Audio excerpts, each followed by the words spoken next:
This channel does not promote any violent, harmful, or illegal activities. All content provided by this channel is meant for an educational purpose only. IMA বেঙ্গলের নিশানায় স্বাস্থ্য ভবন। Parade বিতর্কে post IMA বেঙ্গলের তৃণমূল চিকিৎসক নেতারা 9 August ভোরে আর্জি করে ভাইরাল হওয়া স্বাস্থ্য দপ্তরের নির্দেশিকায় তুঙ্গে বিতর্ক। গতকালই আমরা এই খবর দেখিয়েছিলাম। স্বাধীনতা দিবসে চিকিৎসকদের প্যারেডের জন্য মহড়ার নির্দেশিকা জারি স্বাস্থ্য ভবনে।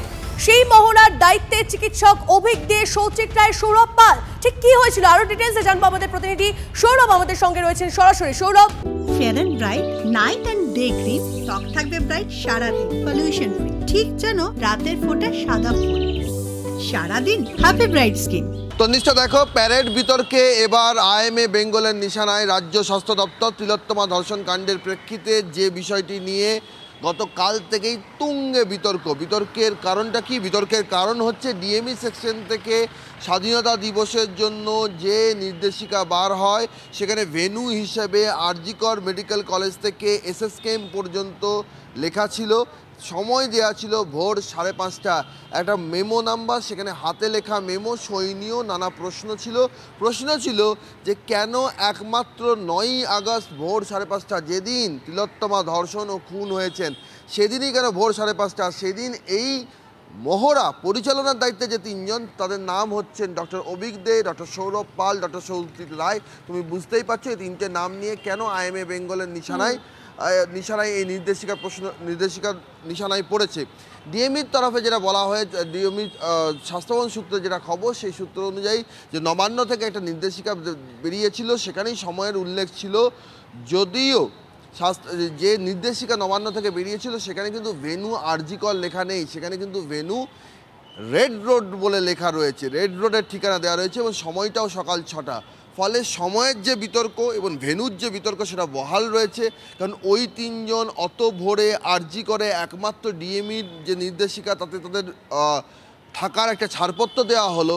নবান্নের নির্দেশিকাতে সেরকম কোনো উল্লেখ নেই, ডিএইচএসের এন্ডে যে নির্দেশিকা বেরিয়েছে সেখানে কোনো উল্লেখ নেই। স্বাভাবিকভাবে এই বিষয়টা নিয়ে IMA বেঙ্গল ধোঁয়াশা স্পষ্ট করার দাবি জানাচ্ছে। স্বাস্থ্য অধিকর্তার সইয়ের ধরন নিয়েও প্রশ্ন চিকিৎসকদের। একেবারে সইয়ের ধরন নিয়েও প্রশ্ন রয়েছে। তার কারণ হচ্ছে যে তারা বলছেন যে এখানে যেভাবে সইগুলো করা রয়েছে, প্রিভিয়াস যে অর্ডারগুলো হয়েছিল সেই প্রিভিয়াস অর্ডারের সই কিন্তু ভিন্ন, বিশেষত ডিএইচএসের সই সম্পর্কে।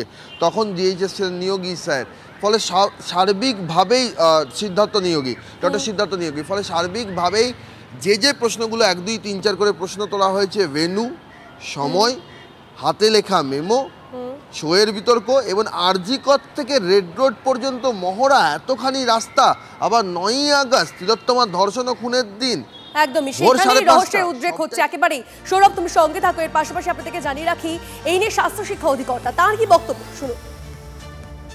আচ্ছা, প্যারেড গ্রাউন্ডের যে সময়টা, সেই সময়টা নিয়ে প্রশ্ন উঠছে। একদম নবান্ন থেকে ঠিক করা, কিন্তু নবান্নের অর্ডারে তো স্যার ভেন্যু আরজিকর নেই। সেটা নেই, ওখান থেকে ছেলেগুলো যাবে বলে ওটা 5:30টায় করা হয়েছে, যেহেতু 6টায় প্রোগ্রাম ওখানে। আর এই নিয়ে বিশিষ্ট চিকিৎসকরা তারা কি বলছেন শুনুন। কিছু মানুষের এগেনস্টেই যখন দেখা যাচ্ছে যে সন্দেহের তীরটা যাচ্ছে বা সন্দেহের নিশানাটা যাচ্ছে, আমার মনে হয় সিবিআইয়ের তরফ থেকে ডেফিনেটলি সেই সব মানুষগুলোকে যাদের নাম এই অর্ডারে আছে বা পার্টিকুলার ওই দিনে ওই টাইমের অর্ডারে আছে, তাদেরকে ডেফিনেটলি ইনভেস্টিগেট করা উচিত। এবং তাদের পেছনে যে ক্ষমতাসীন যে গোষ্ঠীর কথা বারবার করে উঠে আসছে, তাদেরও আমার মনে হয় ডেফিনেটলি সিবিআইয়ের উচিত যে তাদেরকে ইনভেস্টিগেট করা। কারণ উনি হয়তো প্যারেডে এক্সপার্ট, আমরা যদি আগামী দিনে দেখতে চাই উনি জেলের ভিতরে কয়েদি হিসেবে প্যারেড করছেন, এটা দেখলে আমরা খুব খুশি হব। এখন ওই প্যারেড এক্সপার্ট হিসেবেও হয়তো ওর নাম পেয়েছে। আসলে এরা হচ্ছে সব দুর্নীতির এক্সপার্ট। তাকে ওই দিনকে আরজিকরের যে ঘটনার দিন সমাপতন, যে তার নাকি প্যারেডের ভোরবেলায় ডিউটি পড়েছিল, এটা তার অদ্ভুত ব্যাপার। যার ওখানে ওরমভাবে থাকার কথাই নয়, তার কেন ওই দিনকে ডিউটি পড়বে? এবং সেই আরজিকরে এসে ঢুকে পড়লো সেমিনার রুমের মধ্যে, সেখানে ইন্দিরা মুখার্জি বলছে ফিঙ্গারপ্রিন্ট এক্সপার্ট। নির্দেশটা অবশ্যই নবান্ন থেকেই এসেছিল, এটা নিশ্চিত হয়ে যেতে পারেন যে নবান্ন হয়তো লিখিত নির্দেশে কী ছিল জানি না, কিন্তু আলটিমেট ইনস্ট্রাকশনটা ওখান থেকেই এসেছিল। 14 তলা থেকে ইনস্ট্রাকশন না এলে পশ্চিমবাংলায় জানবেন একটাই পোস্ট, বাকি সব ল্যাম্প পোস্ট, সবাই জানে এটা। সুতরাং সেইখান থেকে ইনস্ট্রাকশন না এলে এখান থেকে কোনো কিছু হয়নি। সুতরাং ওই লিখিত থাকুক, টাইম না থাকুক, ও পেঁচো খুঁড়লে ওখান থেকে কিন্তু দেখবেন নবান্ন বেরোচ্ছে। যেদিন এই ভয়ঙ্কর ঘটনা ঘটেছে তার পরের দিনটাতে 5:30টার সময় থেকে কোথাও প্যারেডের মহড়া শুরু হয়েছে, এটা আমরা এযাবৎকালের মধ্যে কোথাও আমরা শুনিনি।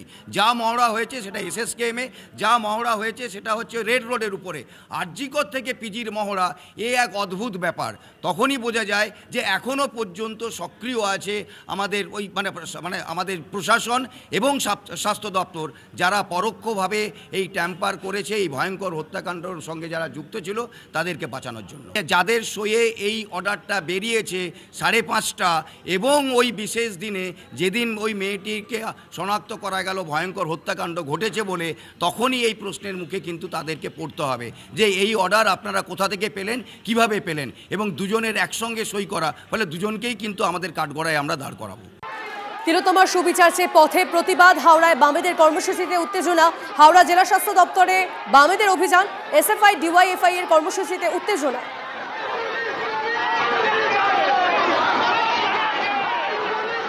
ছবি দেখাচ্ছি আপনাদের, তিলোত্তমার সুবিচার চেয়ে পথে প্রতিবাদ এবং সেখানে উত্তেজনা দেখাচ্ছি। সবিশ টিভি9 বাংলা এক্সক্লুসিভলি আপনারা দেখতে পাচ্ছেন। তিলোত্তমার সুবিচার চেয়ে পথে প্রতিবাদ, তিলোত্তমার জন্য সুবিচার চেয়ে পথে প্রতিবাদ। হাওড়ায় বামেদের কর্মসূচি, আর সেই কর্মসূচিতে উত্তেজনা। হাওড়া জেলা স্বাস্থ্য দপ্তরে বামেদের অভিযান, SFI DYFI এর কর্মসূচিতে উত্তেজনা। পুলিশের সঙ্গে এক প্রকার ধস্তাধস্তি প্রায় দেখতে পাচ্ছেন সেই ছবি টিভি9 বাংলা এক্সক্লুসিভলি। একদিকে পুলিশ, অন্যদিকে উত্তেজিত জনতা। ছবি দেখাচ্ছি আপনাদের। তিলোত্তমার জন্য সুবিচার চেয়ে পথে প্রতিবাদ, আর বামেদের সেই প্রতিবাদ, সেই অভিযানে এই উত্তেজনা পরিস্থিতি।